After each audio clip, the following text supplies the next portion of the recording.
नमस्कार विद्यार्थी मित्रांनो, स्वागत आहे तुमचं तिसऱ्या लेक्चर साठी ग्रॅव्हिटेशनच्या। मागच्या लेक्चर मध्ये आपण statement of Newton's law of gravitation and the mathematical formula अशा दोन गोष्टी शिकलो।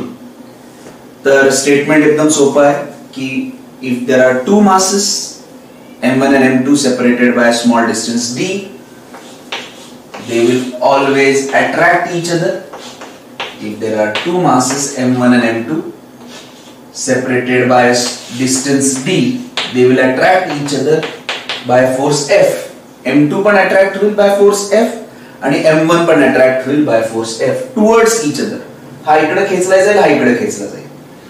This force is given by Newton's law of gravitation. Force is magnitude is g m1 m2 upon d square. इथपर्यंत आपण आलो। आता याच्यावर बेस्ड काही ऍप्लिकेशन बेस्ड प्रश्न करायचे आहेत आपल्याला, which may be asked in form of MCQs. आता ऍप्लिकेशन बेस्ड प्रश्न म्हणजे काय? तर स्टेटमेंट झाला, फॉर्म्युला झाला। ऍप्लिकेशन बेस्ड प्रश्न म्हणजे समजा मासेस जर बदलले, समजा मासेसची व्हॅल्यू बदलली तर फोर्स कसा अफेक्ट होईल, किंवा डिस्टन्स जर बदललं तर how does force get affected, the value of force, how it gets affected. ते आम्ही 2-3 सोप्या उदाहरणांनी तुम्हाला समजवणार आहे। This is only for application based question. This is not a proof or this is not something like a theory question. ठीक आहे, तर समजून घ्यायचं आहे आणि लिहून घ्यायचं आहे, पाठ करायचं नाहीये। तर समजा सिनारिओ असा आहे की दोन पाण्याने भरलेले ड्रम किंवा अर्धे भरलेले ड्रम m1 आणि m2 are kept at distance d। समजा हा अर्धा भरलेला ड्रम आपण पूर्ण भरला आणि मासेस वाढवले तर फोर्स काय होईल? तर लेट मास m1 बी डबल, म्हणजे पाणी भरल्याने मास m1 डबल होते 2m1 होते, आणि let mass m2 also be double.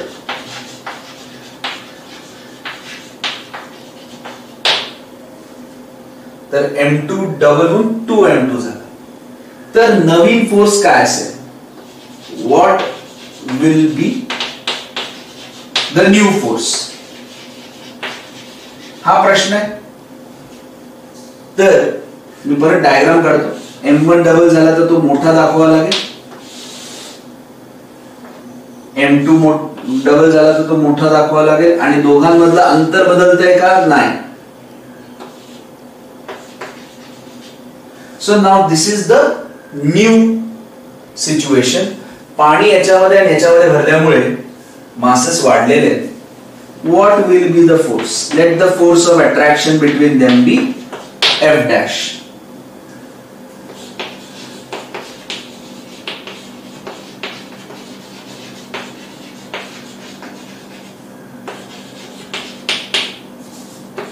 हा नवीन फोर्स आहे। आता हा नवीन फोर्स कसा काढणार आहोत आपण?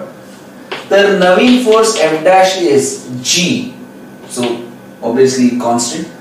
m1 किती झालेला आहे? 2m1 into m2 ची व्हॅल्यू किती आता? 2m2 upon d square. आलं? इक्वेशन लिहिलं, संपलं? नाही, इथे संपत नाही। यू नीड टू एक्सप्लेन की compared to the previous value, पहिल्या व्हॅल्यू पेक्षा ही नवीन जी व्हॅल्यू आलेली, दोघांमध्ये काय फरक आहे? जर मासेस दुप्पट झाले तर फोर्स किती टाइम्स वाढलाय, तर ते कसं काढायचं? कारण की बघा ना, मासेस दुप्पट झालेले, तुम्ही m1 च्या ठिकाणी 2m1 टाकला कारण की मास दुप्पट झालेला आहे, m2 च्या ठिकाणी 2m2 टाकलेला आहे, मास दुप्पट झालाय। But compared to the original value, what is the compared to the original value, what is the new value of the force? Okay, so what is the effect on the force? आणि comparison कशाशी करायचं आहे? Original व्हॅल्यूशी। नवीन value in terms of original value आणायची। का बरं बघूया आपण। आता इथं ओरिजिनल जी त्याची जुनी व्हॅल्यू कशी आणता येईल? तर हे 2 to the 4 बाहेर घ्या, g m1 m2 upon d square. असं का बरं केलं मी? कारण की gm1 m2 upon d square is the original force. मास दुप्पट व्हायच्या आधीचा force gm1 m2 upon d square आहे. तर gm1 m2 upon d square f आहे. तर इथे f टाका. Now what is your conclusion? Very simple. Mass m1 जर दुप्पट झाला, मास m2 जर दुप्पट झाला, तर फोर्स जो आहे, नवीन फोर्स जो आहे तो 4 पटीने वाढेल. This is the consequence. असं आपल्याला लिहायचं आहे की if the masses, both the masses are doubled, the force will increase 4 times. Now let's see if mass m1 is increased 5 times and mass m2 तसाच आहे. Okay, what will happen to the new force? Suppose m1 becomes 5m1 म्हणजे 5 पटीने वाढतो आणि m2 is same. What will be the new force? तर हा 5m1 झाला, m2 तसाच आहे, डिस्टन्स बदललेलं नाही. डिस्टन्स बदलला असेल तर ते सांगतील, त्यांनी नाही सांगितलं तर डिस्टन्स तेच ठेवायचं. तर if m1 becomes 5 times, what will be the new force? Let the new force be f dash. तर f dash कसं काढणार आपण? g m1 किती आहे? आता m1 पहिले m1 होता, आता किती आहे तो m1? 5m1 आहे. इनटू m2 बदललेला नाहीये, डिस्टन्स किती आहे तेवढाच आहे. आला नवीन फोर्स. बट मला जुन्या फोर्सच्या टर्म्स मध्ये f डॅश काढायचं. The new force in terms of the original force. What I can do is 5 बाहेर घे.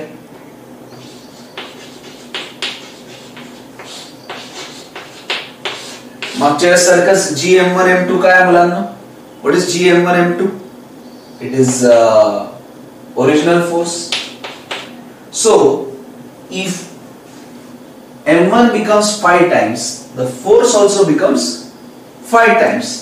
तर एक मास वाढवला किंवा दोन्ही मास वाढवले तरी पण त्याचा इफेक्ट नवीन फोर्स वर असा होतो की नवीन फोर्स वाढतो जर डिस्टन्स कॉन्स्टंट ठेवलं तर. आणि त्याचं हे उदाहरण आहे. आता डिस्टन्स बदलून बघूया आणि मासेस कॉन्स्टंट ठेवूया. त्याचा परिणाम काय होईल? What is the effect of distance on the value of the force? समजा दोन मासेस आहेत, दोघांमधलं अंतर d आहे आणि force of attraction in this scenario is g m1 m2 upon d square. And let the masses be brought close.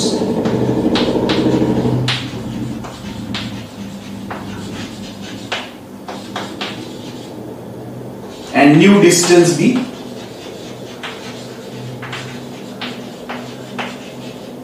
d by 2.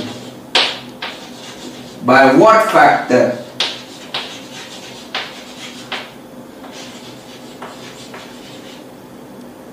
The force changes.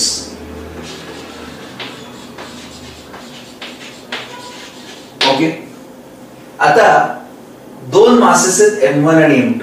They are separated by a distance d. This is the original force gm1 m2 upon d square. समजा masses जवळ आणले, okay, आणि नवीन distance d by 2 आहे. By what factor does the force change? चला scenario draw करावा लागेल. पहिले हे दोघं d अंतरावर आहे. आता काय होईल? हे जवळ आणूया आपण. m1 m2 मासेस बदललेत का? नाही. अंतर बदललंय का? हो. किती येते आता? d by 2. Let the new force be f dash. f dash कसं काढणार? g. Mass m1 is m1, m2 is बदललंय का? नाही. डिस्टन्स किती आहे? नवीन डिस्टन्स d by 2 आहे. Okay. Now this can be written as gm1 m2 upon d square by 4. 4 वरती जाऊ शकतो. Okay. because if you are dividing by a number, you can multiply by its reciprocal.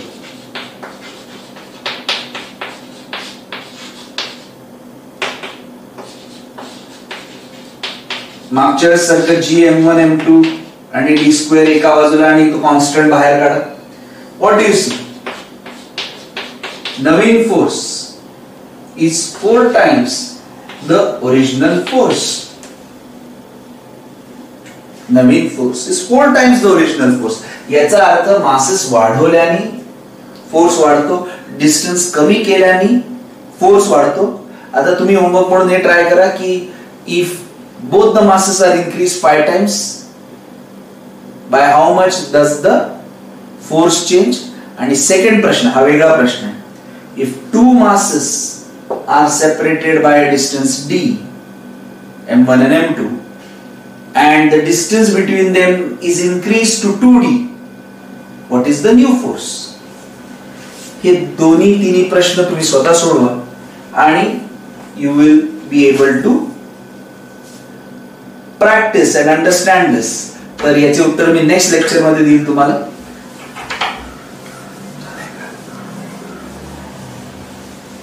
Okay. Now, the next thing that we will do is we are going to do the numericals. We are going to do the numericals based on Newton's law of gravitation. आता एक गोष्ट लक्षात ठेवा, काय काय प्रश्न exam मध्ये येणार आहेत. स्टेटमेंट, मॅथमॅटिकल फॉर्म आणि त्याच्यानंतर ऍप्लिकेशन बेस्ड प्रश्न की मास बदलला तर फोर्स कसा बदलेल, डिस्टन्स बदलला तर फोर्स कसा बदलेल. आता ह्या तीन गोष्टी कव्हर झाल्या. न्यूटन्स लॉ ऑफ ग्रॅव्हिटेशन वर अजून कुठला प्रश्न येऊ शकतो तर न्यूमरिकल्स can be asked. आपण काही न्यूमरिकल्स सोडूया. Question number 2 in your textbook, sub question F. क्वेश्चन नंबर 2 सब क्वेश्चन F. प्रश्न लिहितोय मी. The masses of Earth and Moon. The mass of Earth and Moon are given by mass of Earth is 6 into 10 raised to 24 kg and mass of Moon is equal to 7.4 into 10 raised to 22 kg. The distance between them, दोघांमधलं अंतर,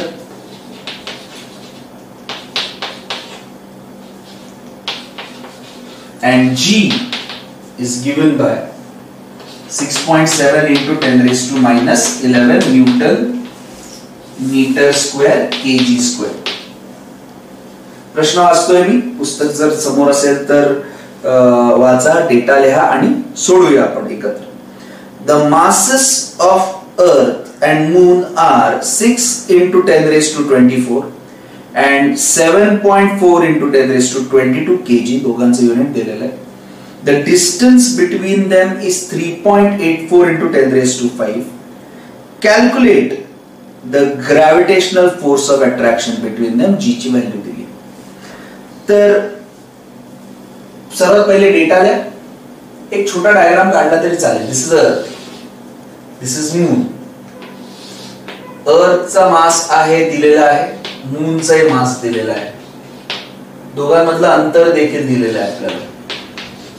तर आता जेवढ्या फोर्सनी अर्थ मूनला attract करेल तेवढ्याच फोर्सनी moon अर्थला attract करेल. Both the forces will be equal. कसा काढायचा force of attraction due to gravitation? We can find this using the formula G m1 m2 upon d square. ओके, याच्यामध्ये m1 m2 टाका, d टाका, उत्तर येऊन जाईल. पण त्याच्या आधी चेक करा, डेटा लिहिलेला आहे, डायग्राम काढलेला आहे, फॉर्म्युला लिहिलेला आहे, but is the data in all SI unit किंवा same system of units? kg no problem, newton metre square kg square SI unit, kilometre is not an SI unit. Metre मध्ये convert करावं लागेल त्याला. तर याला कसं कन्वर्ट करता येईल मीटर मध्ये? किलोमीटरला मीटर मध्ये 1000 ने मल्टिप्लाय करा.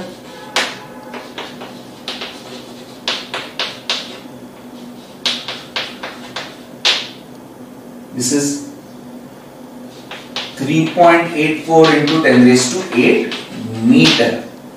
आता सगळे एसआय युनिट मध्ये. आता फोर्स ऑफ अट्रॅक्शन काढा. कशाने काढणार आहात? Newton's law of gravitation. Mass of अर्थ, मास of moon upon d square.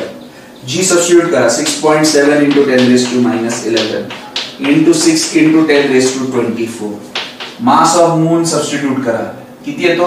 7.4 into 10 raised to 22 upon d square म्हणजे 3.84 into 10 raised to 8 चा स्क्वेअर. आता हे जे टेन्स वाले आहेत ते एकत्र इकडे लिहा. 10 raised to -11, 10 raised to 24, 10 raised to 22 वरचे 1 2 3 10 वाले एकत्र आणि जे 10 नाहीये त्याला एकत्र लिहा. ओके. 3.84 into 3.84 याचा स्क्वेअर आणि 10 raised to 8 चा square 10 raised to 16. Okay. Now याचं आपल्याला डिव्हिजन करावं लागेल. तर the division comes out to be, बघूया आपण, 6.7 into 6 into 7.4 whole thing divided by 3.84.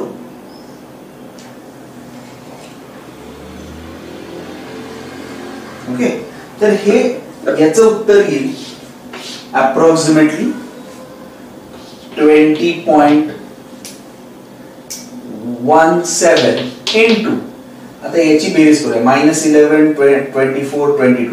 तर एक काम करायचं, 10 raised to -11 plus 24 plus 22 upon 10 raised to 16. तर 10 raised to 16 जो आहे तो हा वरती जाऊन मायनस होईल. So it will be 20.17 into 10 raised to -11 in plus 24 plus 22 हा वरती जाऊन मायनस होईल. तर आता ही बेरीज करूया आपण. 46 minus 16, 46 मधून 16 गेले 0, 30, 30 मधून 11 गेले 9, 19. So this will be equal to 20.17 into 10 raised to 19 plus. ठीक है. तर हा फक्त डेसिमल मी लेफ्ट ला शिफ्ट करतो.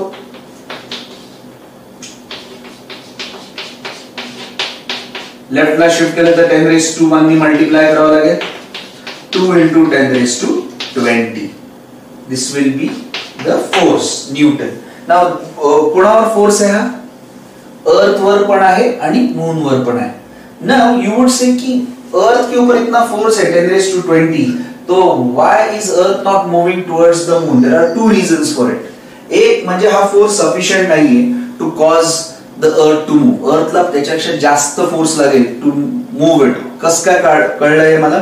तर हे पहिले लिहून घ्या, समजून घ्या की न्यूमेरिकल काय होतं. पॉज करा, रिटर्न जा, डेटा लिहा आणि सॉल्व करा. This is the force of attraction between earth and moon, 2 into 10 raised to 20. Okay. Now your question will be, why is this force not moving the earth towards the moon? खूप जास्त force आहे हा. तर त्याचं उत्तर मी आता देतो तुम्हाला.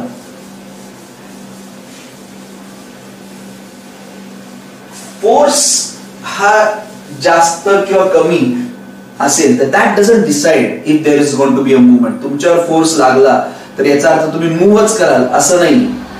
फोर्स मुळे जर ऍक्सेलरेशन खूप जास्त असेल तरच मूवमेंट होते. ओके.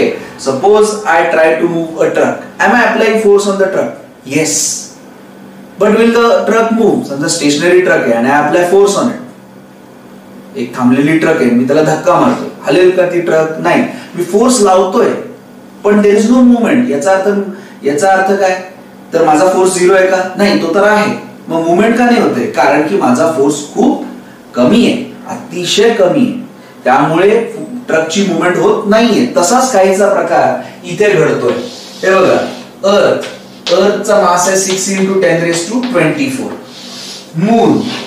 मूनचा मास आहे 7.4, आपण 7च पकडूया, 10 raised to 22. आता ह्याच्यावर फोर्स किती आलेला आहे? तर 2 into 10 raised to 20. आणि ह्याच्यावर फोर्स आलेला आहे 2 into 10 raised to 20. हा फोर्स कोणावर आहे? अर्थवर आहे. हा फोर्स कोणावर आहे? मूनवर आहे. आता ऍक्सेलरेशन बघा, अर्थवर किती ऍक्सेलरेशन आहे? ऍक्सेलरेशन फोर्स आणि मास दोघांवर डिपेंड असतो. Can I say force is equal to mass into acceleration? So force किती आहे? 2 into 10 raised to 20. मास किती आहे? 6 into 10 raised to 24. ऍक्सेलरेशन किती आहे? काढूया ना आपण.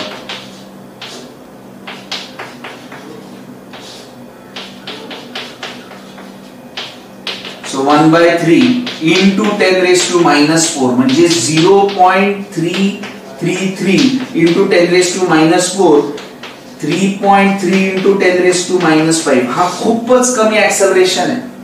ऍक्सेलरेशन खूप कमी आहे, त्याच्यामुळे काहीही होणार नाही. ऍक्सेलरेशन खूप जास्त असेल तर काहीतरी मुवमेंट होईल.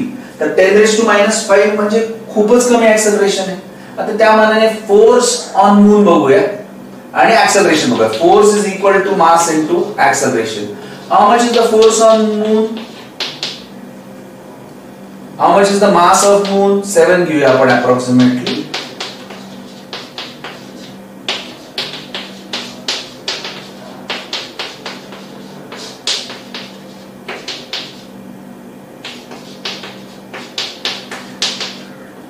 आता तुम्ही बघू शकता हे ऍक्सेलरेशन खूप कमी आहे, त्यामध्ये 10 raised to -2 म्हणजे इथे याला 3.3 ला 1 आणि त्याच्यावर 5 शून्य एवढ्याने डिवाइड झालं म्हणजे 1 लाख ने डिवाइड करतो आपण, बरोबर आहे. तर 3.3 divided by 1 lakh, okay, that is a very very small amount. त्यामध्ये इथं कितीने डिवाइड करतो? 100 ने. तर दिस has got 100 in the denominator and this has got 1 lakh in the denominator. So you can understand that this acceleration is much more and this acceleration is too less.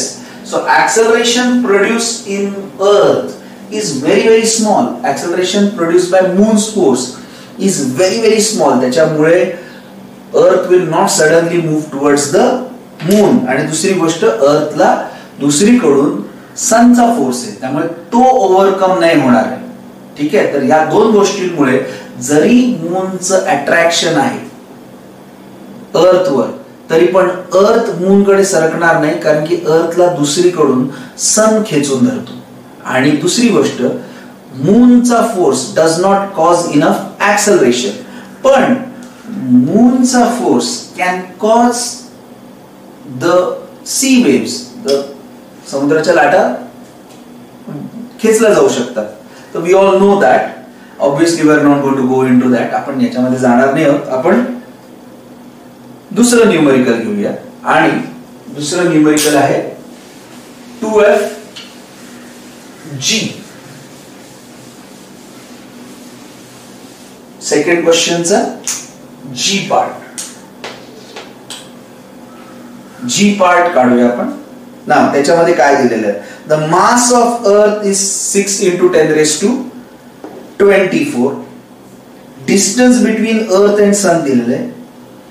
If the gravitational force between the two is given 3.5 into 10 raised to 22, what is the mass of the Sun?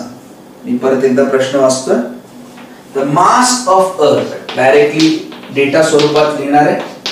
Mass of Earth is 6 into 10 raised to 24 kg.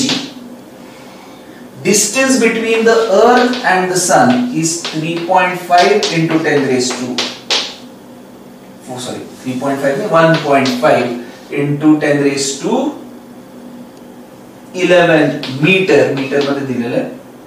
If the gravitational force between them, force दिलाय दोघांमध्ये, is 3.5 into 10 raised to 22, what is the mass of Sun?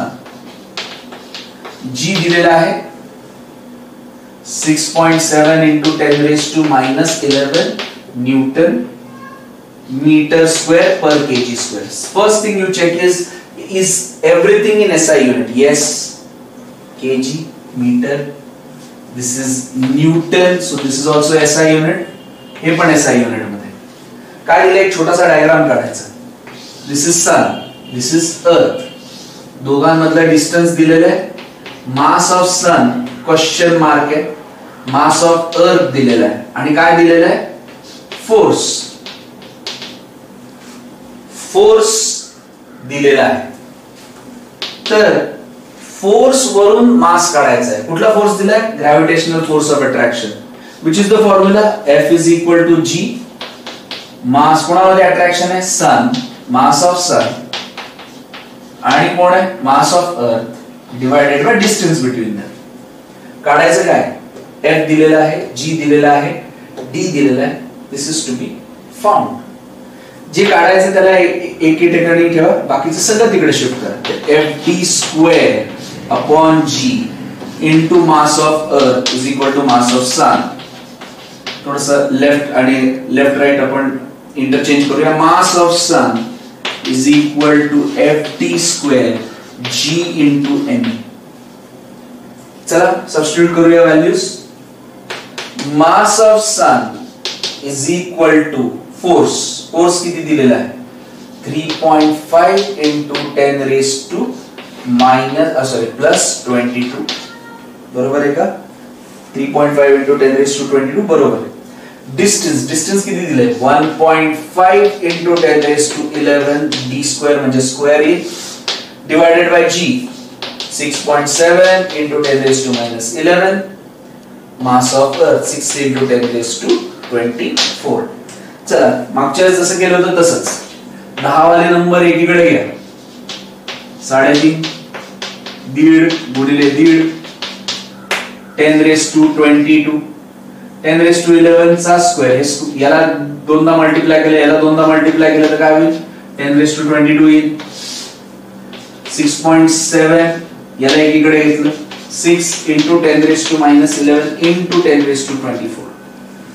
आता यांना सगळ्यांनी एकत्र करा. 3.5 दीड दीड 6.6.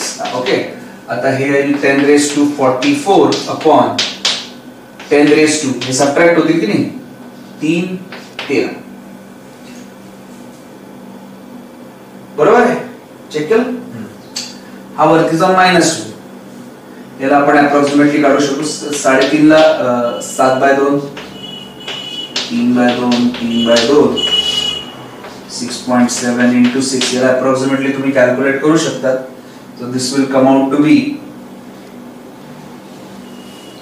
approximately, this comes out to be, जर तुम्ही केलं तर 2 च्या आसपास येईल.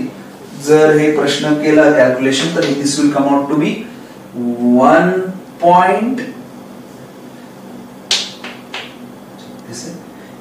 10 raised to